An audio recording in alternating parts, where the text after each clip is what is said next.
Welcome to our ACCO Community and CsuiteXChange podcast. I'm Teddy. Sitting next to me is Dr. Ben Capell, okay, the founder and chairman of the BeCap Management Consulting firm, right? Yes. So Ben, can you tell me something about your company? Yes, with pleasure. So what we do at BeCap, we help leaders and teams to maximize their potential. And in specific, we support executives. We support them in helping them improve their team performance and the overall performance of their organization. And we do it through consulting, we do it through training, we do it through coaching. And we focus on a few areas. So in specific, we focus on team collaboration, focus on strategy alignment from the organization and the teams, diversity and inclusion, and cross-cultural communication. So this would be the main areas. Wow, that's quite a big scoop there, right? Talk about alignment of vision here. The stuff, I mean, the first thing first come to my mind is leadership. Yeah. Right? How do you define leadership in some sense? Yeah, leadership will be, if you look at it from hierarchy perspective, obviously the people at the top of the organization, but this is less interesting. But I think what's more interesting is that leadership is about carrying people with you. It's about communicating, having a vision, and communicating a strategy that will help lead to this vision and help take people on board. That's important, right? You are not working alone after all. Yes, we cannot achieve much alone. Yeah. And this is why leadership also happens at different levels, because you can be a leader of the whole organization or a country, but you can also be a leader of a team. But even if you're a leader of a team, you need to have a vision, what you think the team should achieve, and what strategy, what ways will you help the team achieve their goals. Right. And somehow you're doing management consulting. So you face a lot of different clients, a lot of different leaders. Yes. Some leaders will be more authoritative. Some leaders will be more servant type, right? Yes. So what do you see a difference here? Which one's much better? You can recommend? Well, I tell you, I think both types of leadership can bring a lot of value. It depends. You can be more authoritative, but you can be also a very good authoritative leader. I'll give you an example. So one of the things that we notice with leaders that usually have a little bit more, use hierarchy a little bit more, if they don't use it well, it can be demotivating. But at the same time, many times these leaders are people that also have a lot of experience, and they can guide a team well, and they are ones many times that set up a direction that is clear for the team, and they are the ones that are able to really understand how to take the team forward. And if they do it if we do it in an aggressive way, it will be obviously very negative. But if they do it with a really kind and open heart, that is also helpful for the team. And of course, servant leadership is also very important, because that's how you, as a leader, you can serve the team. You can help the team reach the goals that they want, support them. I think they are good in both. It just depends how we do it. Right. I read a book from Simon Sinek talking about leaders eat last. Yeah. What do you see about it? The name of the book again?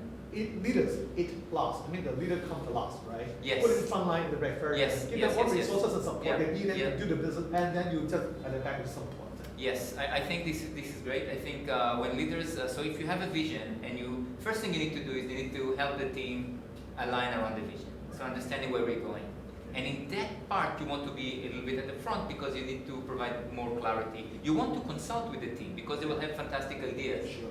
But at the end, you want to say, okay, we agreed, and here is the vision, and here is the strategy, here is are we all feeling okay with that?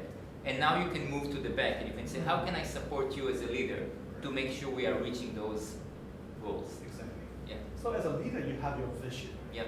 But as a team, they may not understand what you're looking forward to. So how do you cascade the vision seamlessly, easily, and effectively to your team? That's a perfect question, and I encounter actually many organizations where there is a gap between what the leader will understand, or what the leader wants, and what actually the team will understand. Sometimes that's sense of it. So I tell you how we will do it, for example, but I'm sure there are many different ways to do it. So in case of that, I would recommend the leader to have a session with the team. First, of course, consulting with the team and getting a little bit their ideas, because there will be fantastic insight from team members. But once the leader have the vision in mind, they can present the vision to the team, and then what I would recommend them to do is to let the team provide some insights and feedback and concerns and questions. Right. So making sure that this part is very clear. And the second part will be starting to have conversation in terms of this is the vision, what is the right strategy for all of us together as a team to reach that vision. And once we agree on the overall strategy, then it's for each individual person to be clear about how they contribute to that strategy that will lead to that vision. Okay. So in that case, do we have to really have based on the teamwork? Yes, I think it, yeah. So in the current such a situation where it's COVID-19, right? Somehow people are getting a little bit, fear of losing jobs. For sure. A lot of threats out there, right? Yeah. So how can a leader provide a sort of safe environment and ambient towards, the team so that they will still focus on what is on hand for the future rather than threatening about what they are going to face in the downside. Look at the opportunities and do something about it. How to do that? Yeah, I think it's a very timely question as well. And I think one of the roles leaders have these days is to help the team become more resilient, to help the team become stronger. As a team, as a group, and also as an individual. So each individual member would be more resilient. So starting with the fact that it will be very useful for the team, especially of time with so much uncertainty and ambiguity, to have clarity about what they need to achieve. And maybe it's difficult to plan for the long term, but at least for the next 6 months, what they need to achieve, and also providing them a sense of purpose. Because once people know why I'm doing that, they feel stronger because they contribute to something. Once we have that, I think what's very special in these times is a leader needs to be able to, more than ever, to connect with their different team members, to understand what they struggle with, to help remove difficulties and barriers to the best of their ability, so that the people will feel supported, and so the people will be able to feel more free to contribute the energy to the organization. So just checking in. Now we work remotely, right? Yes. Sometimes the leader may not know what challenges team members are facing. And they think that just because we send a chat or we maybe send an email, we understand. No, we don't understand. We need to pick up the phone, we need to do talk and understand how we support. And bringing the team together from time to time, when we go to the office, we can go for coffee, we can go for lunch, we get this team feeling. But sometimes we work remotely now. So a leader needs also to be able to bring the team together because it's about the team getting the results. So supporting the individual and supporting the team. I see. Well, you talk about saying people come together to do a job, right? Those people maybe have diverse background. Maybe different age, ethnic, and gender, right? So somehow you talk about D&I. What's the inclusion? What kind of benefit we will perceive from the D&I, inclusive culture, inclusive company? What is the benefit of it? Yeah, so there are a lot of benefits that it will bring, and I think we can even start from saying that, and you mentioned that in a way, the world is diverse, right? We're not all the same, so that's a fact. People say, oh, I don't like they have no choice. That's the world. Your clients are diverse, your suppliers are diverse, your employees are diverse. So what are we doing with that diversity? What we know is that if you have a diverse team, and if you don't manage diversity well, it can create a lot of conflict. Because people will maybe start having arguments, or there will be less harmony, because people will come from different perspectives, people will come with different ideas. But if you manage inclusion well, it's across the board. Academic studies and business studies will tell you a team that is diverse and inclusive will outperform teams that are not diverse. We read this report, but the point is how to actually manage it. Yes. What's the magic word? I'm going to think that you can manage well. Yes. It's not easy. Yes. I think it's art more than science. I agree. So there are a few things. First of all, we need to recognize that all of us as human beings, we have our own biases. What does bias mean? Bias means that if I have a team, most probably I will connect more, easier, to people that are similar to me. Maybe we have similar background. Law of attraction, is it? Yes, affinity bias, law of attraction. That's just one example. Another thing is that we in organization, we sometimes create in-groups and out-groups. Group of people that are usually very close together. They don't do it in purpose, but what happens is that the people outside may feel excluded from these dynamics. So there are about maybe 10 or 15 different type of biases. They are real, we all experience them. So it's not really, do we have bias or not? We have. The question is, what do we do about them? So when you work on inclusiveness, the first part is recognize the biases and start to understanding that even if we want to be as inclusive as possible, probably we have room for improvement. Okay. So we need to recognize our bias. We need to start to see, are we actually dealing with everyone in the same way? Maybe there are some employees in my company that may feel a little bit excluded, will feel a little bit they're not being invited to the meetings, they're not being consulted in the same way. That will be the first part. The other part is really looking into processes and practices that exist in the organization to make sure that we provide equity, making sure that fairness, yes, and making sure that we remove barriers for different people, so everyone will feel that they have a chance to grow in the company, to contribute, to feel that belonging to the company. Yes. So still, I have that question. I want to drill down a little bit. Inclusive is something really more, positive side is good, right? Mm-hmm. Does it mean something on, sort of compromising? Does it mean compromising? It means that as a leader and a team member, you need to pay conscious effort to make it happen, because it won't happen by itself.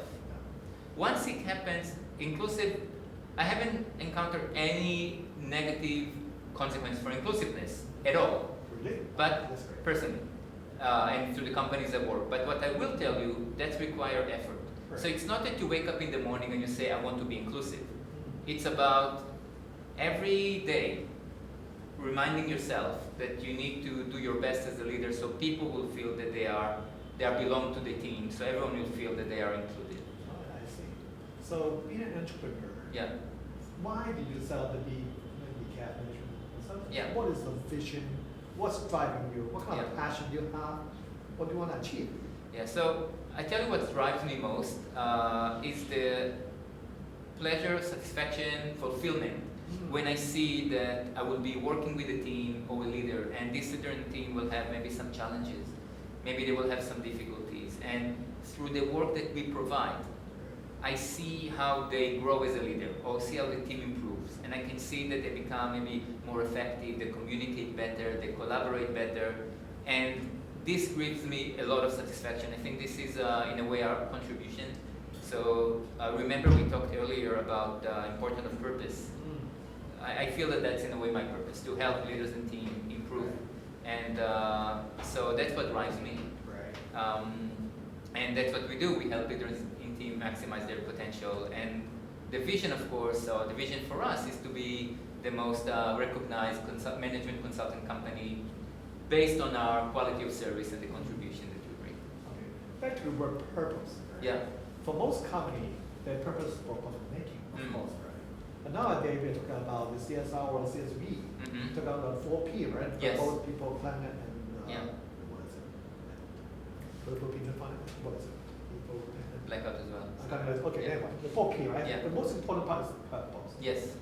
So if the company's purpose actually focusing on profit, how can you make the management or leader change a little bit so that they understand it's better purpose for community, for the world, for the people rather than for profit? Yeah, so if I work for profit, the company is only thinking about profit, right?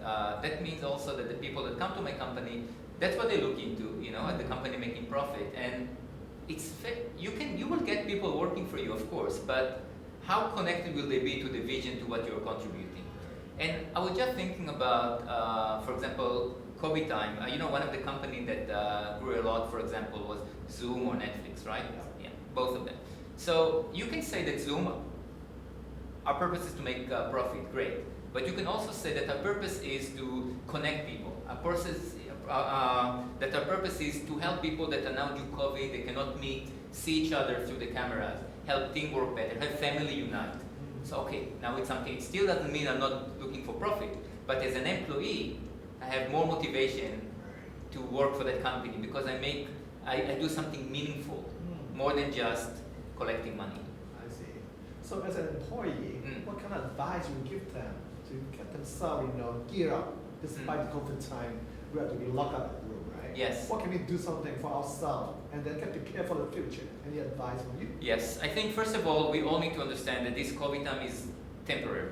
Okay. It will end. It feels like it lasts forever, and we all experience that, but it will end, and there will be the day that it's all over. So, first of all, keeping a sense of optimism, that will be very important.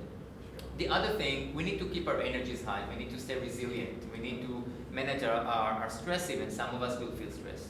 And I think for people to identify what helps them stay resilient, I'll give you some advice, not the ideas, that people can take from the book. So first of all, making sure that we stay healthy, right? So doing some sports, all of that really helps, because we just sit at home and watch Netflix. It will actually can make us long run depressed. So staying healthy will be one thing. Also, identifying things that we can do that are meaningful for us. Maybe it's supporting other people. Maybe it's something that we want to learn. So looking for something meaningful. When you do something meaningful, your day becomes richer. You actually have more resilience. And the other thing I will mention is to stay connected and expand the social network. Sure. So stay connected with the people that you care about, with the people that care about you, and keep on expanding the network. The more we stay positive, the more we stay healthy, the more we have this energy, the easier it will be for us to move from that difficult moment that we all experience to a better place. Okay, that's great. Talk about learning. Yeah. If I'm just a very youngster, right? I'm maybe undergrad. Yeah. What kind of things do you suggest to learn so that I can prepare for the future? Yes, I think so. There will be two areas that I would recommend.